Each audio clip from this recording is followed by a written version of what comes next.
Uncle Mark. Yes, Uncle Dan. You've caught me here with admiring my stack of nickels. Oh, really? Yes. I was just weighing myself on a scale. How'd it come out? It's disappointing for everyone. I'm pretty sure. Do you feel just a tiny bit overweight? Yeah. You know what it is? It's not that I need to lose 20 or 30 pounds. I really just need to shave off. Matter of fact, let me just clip this fingernail and tink, done. Okay. Uncle Doug, what do you think about my weight loss program? That's interesting. I want to talk about an unusual weight loss program. Yeah, but it guarantees it's guaranteed to work. Yeah, I suppose. Weight loss instantly. Right. Instant weight loss. Everybody can do it, and everybody's gonna. Yep, exactly. Yeah. And every now and then, if you really need to lose some weight, you whack off part of an arm or something. Except the 3 knee fights and Bigfoot. But that's a story for another day. Yeah, exactly. Well, as you uncles kind of hinted at, there is a persistent myth out there that when we die, when we shuffle off our mortal coil, we lose 21 grams. That 21 grams basically instantly disappear from the body. It's the weight of the soul. It is the weight, some think, of the human soul as it departs the body. By some think, do you mean science is a scientific fact? Because that's obviously the case. It's also interestingly the weight of any substance that can put a black man in prison forever. Yeah. Oh, that's very sadly true. Well, yeah. I'm just going to go ahead and say right now that this story of the 21 grams is not true. What? That way no one has to listen to the rest of the segment and the three of us can grab a cocktail. Oh, okay. But I already did. One step ahead of you. So this myth actually comes from a study, air quotes, published by one Duncan McDougall in 1907. Oh. McDougall was a physician, air quotes, in Massachusetts who hypothesized that the human soul had weight, and then he set about trying to discover what that weight was. How he came to that notion, we will never know, but he did. So in order to figure this out, McDougall found 6 people in the area that were near death. 4 from tuberculosis, 1 from diabetes, and 1 from an unspecified ailment. And McDougall specifically wanted people who were suffering from diseases that kept them fairly sedate and bedridden to make the weighing process easier, right? Was one of the people Sean Penn? One of them will be Sean Penn. Okay. Excuse me. And so when these patients looked to be about at the end, their entire bed with them on it was placed on an industrial scale to try and get accurate weight before and after they expired. So firstly, come on, spare a poor thought for these patients. They're like, give me palliative care. No, stay there until you die. Right. That's pretty fucked up. And the scale in question had a potential margin of error of up to 5.6 grams. So there's that. Well, that's still pretty low. The results of this experiment were, let's just say, less than conclusive. One patient lost some weight, but then recovered it somehow. What? 2 patients lost some weight at the moment of their death, and then a few minutes later lost even more weight. Okay. So explained that the soul was either departing in waves. And 2 patients died before the scale could be calibrated. And one of the 6 lost 3/4 of an ounce or 21.3 grams. So and how much does a fart weigh? Not much less than 21.3 grams. Seems like maybe they could be off gassing. Yes. If you know what I'm saying. Most definitely. So McDougall was the first to admit that a sample size of 1 might not be a foundation robust enough to support the notion of the human soul existing, having a measurable weight, and evaporating out of your orifice at the time of death. However, he never conducted further human experiments, nor apparently did anyone else. Yeah, tell that to Alejandro Inarritu. That's right. all I'm saying. He did, however, run the same experiment on 15 dogs, trying to substantiate his hypothesis that dogs do not have souls.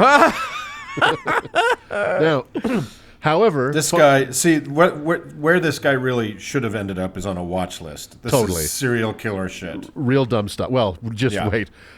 Finding docile dogs on death's door is not only hard to say, it's hard to do. And so it is believed that he poisoned healthy dogs to get this experiment going.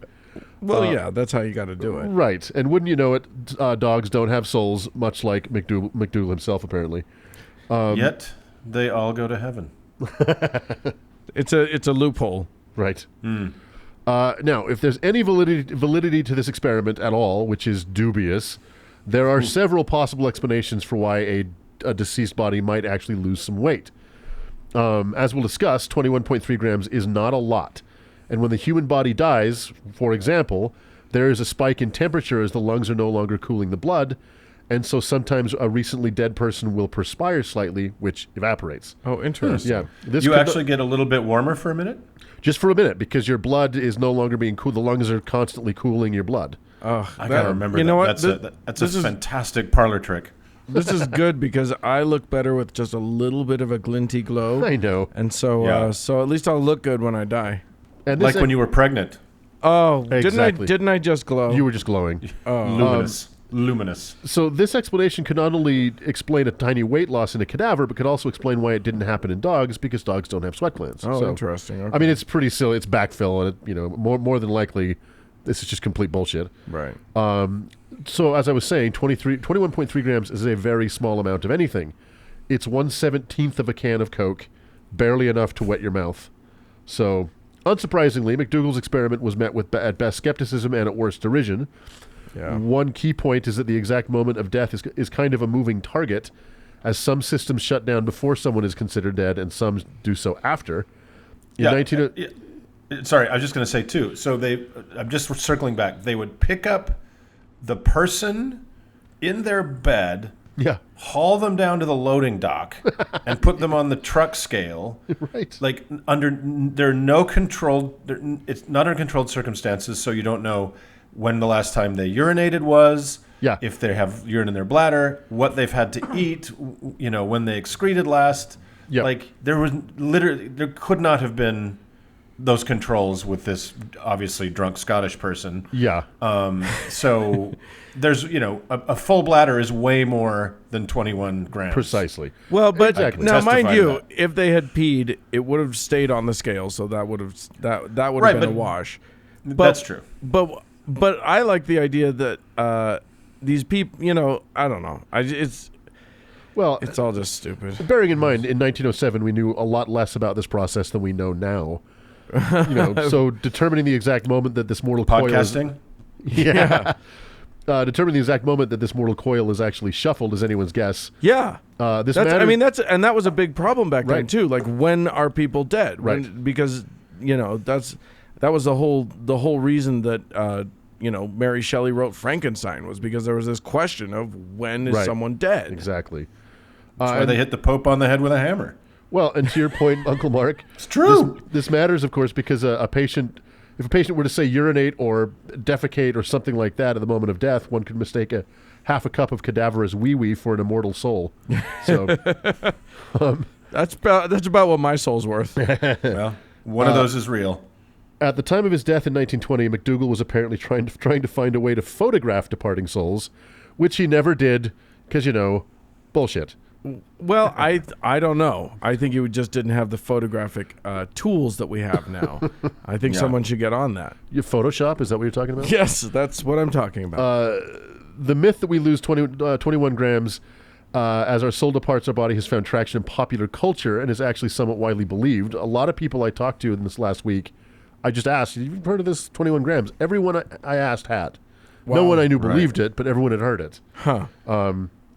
The 2003 film, you mentioned, Uncle Dan, 21 grams, states in the movie's final scene that that's a fact, that the body loses 21 grams. Yeah, I remember that. I Yeah. went and saw that movie back in the 90s. When was it? 90 Right. something. 2003. Oh, okay. And they said it's That's the very, very late 90s. Yeah. It's 3 nickels or 5 nickels, Doug. Isn't that the thing? Well, was- we'll talk about that. The movie was part of two. The movie was part 2 of director Alejandro González Inarritu's trilogy of death, along with Amores Perros and Babel, in which the director set out to prove that people would pay good money to watch very famous people do very little for a very long stretch of time. So, all this got me thinking: if the soul has weight, it's got to have a value, right? So, what might the soul? My soul is fat. What might the value of 21.3 grams be? It depends, of course, in the currency used to purchase said soul. If a soul's weight can be measured in U.S. coins, well, there's various scenarios because of the different weight of the coins. But Sol could be as cheap as 7 cents or as pricey as 80 cents. Ooh. The highest denomination U.S. bill is the $100 bill, which conveniently weighs 1 gram, making the human soul worth $2,100 with 0.3 grams to spare. Woo. But let's give the soul. I do have a retirement plan. Oh, it gets better. Let's give the soul its Wait, due. your retirement plan is dying? It's collecting your Like soul. most Americans. Yeah. Let's give the soul its due and assume it's worth more than filthy legal tender. 21.3 grams is equivalent to 106.5 carats. So what's a soul worth in diamonds? Well, as we all know, diamonds are judged by the 4 C's. Anybody? Yes. Clarity, cut, crystalline structure, and coffee. Good enough. And these attributes, with these attributes, nothing beats the I'm going to mispronounce this, Koh-i-Noor diamond, known as the Mountain of Light. Yeah. It's known as the Mountain of Light. It weighs in at a mean 105.6 carats, very close to the soul's actual weight of 106.5. So we can do a pretty even comparison. Now, since the diamond was, of course, stolen by the British in India in 1850 and sits in what John Oliver calls the ongoing crime scene that is the British Museum, Yes. there is no actual price for this object, but it could easily be in the billions. Oh my Yeah. God. I love the British Museum. It's amazing. Nothing British in the goddamn in the whole place. The lucre of a pillaged world. Yes. Although the most expensive diamond in the world, it is not the most expensive substance. That goes to, any guesses?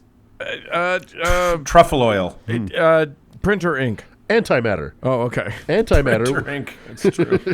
which is estimated to cost $62.5 trillion per gram. Whoa. That does mean, if measured in antimatter, that the human soul could actually cost $1.3 quadrillion.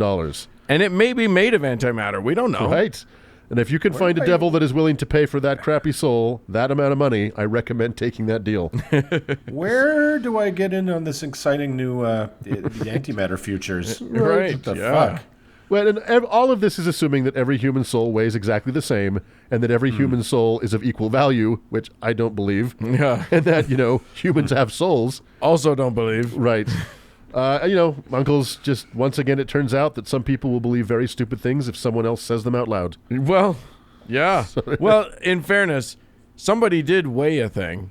Right. Somebody Apparently. a guy with calling himself a doctor put some people on a scale. So Yeah. A guy in 1907 pushed a gurney on a scale and how do you watched argue with 6 that? people die. I don't know how to argue with that. Yes, with a control group of 1. Exactly. Amazing. Right.